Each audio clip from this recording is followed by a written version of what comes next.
Good evening. I'll be your board game sommelier tonight. According to my notes, it says you are all fans of the game Monopoly. A classic, to be sure. Perhaps I could interest you in some similar titles that might help you expand your horizons? Very good. In that case, might I suggest?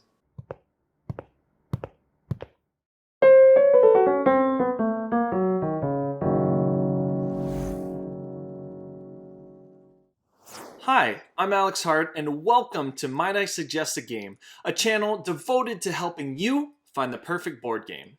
Whether you're new to the hobby or you've been playing games for years, there's something here for everyone, and I hope that together we can experience the joy of board games. If that sounds like something you're into, feel free to click that subscribe button so that I can keep growing this channel.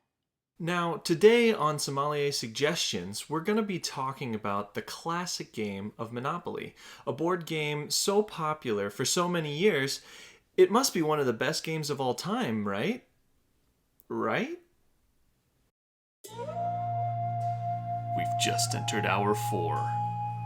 I've already lost 2 comrades due to fatigue, and my cash is dwindling. Am I having fun? Psh, no. Is it too late to quit? Absolutely. It all comes down to this roll. That's a 6, which puts me on Park Place. Park Place. Park Place. That'll be $3,000.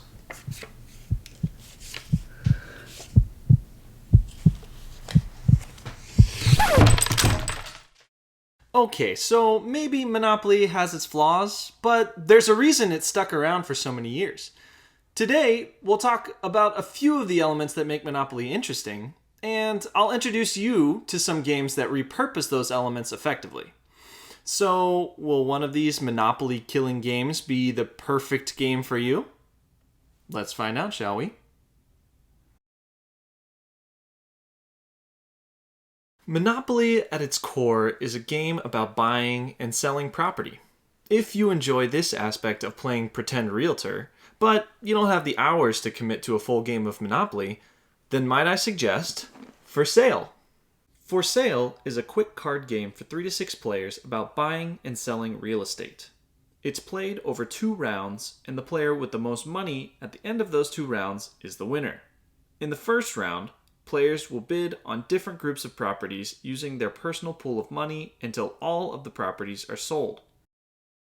Then, in round 2, players will flip those properties for currency cards to try to make the greatest profit possible. When that round is over, count up your currency cards and any coins you have left over, and whoever has the most is crowned as the top real estate mogul. For Sale uses a lot of things you might enjoy about Monopoly: the exchange of money, the auctioning, the real estate theme, and combines them into a short, digestible card game that might be a breath of fresh air for Monopoly fans. One of the main goals of Monopoly is to acquire said monopolies, a mechanic otherwise known as set collection. If you're the Monopoly player that tries really hard to get full sets so that you can lay down a bunch of hotels, or if you're like me and you like to get the sets of nice colors so your hand looks pretty, then might I suggest Splendor. Splendor is a game for 2 to 4 people where players collect gems and then spend those gems to buy development cards. Throughout the game, you'll collect sets of these cards to produce more gems and attract the attention of the nobles. Once a player reaches 15 prestige points, through development cards, nobles, or both, the remaining players will finish their turns and the person with the most prestige points wins. Just like Monopoly, Splendor has players alternating between gathering money and investing it in developments. It plays quickly, it's got very nice components to replace that top hat sized hole in your heart, and they just released a re-implementation of the base game that's Marvel themed. If you're a fan of the licensed versions of Monopoly, I'm partial to Pokemon Monopoly myself, then check out Splendor and Splendor Marvel.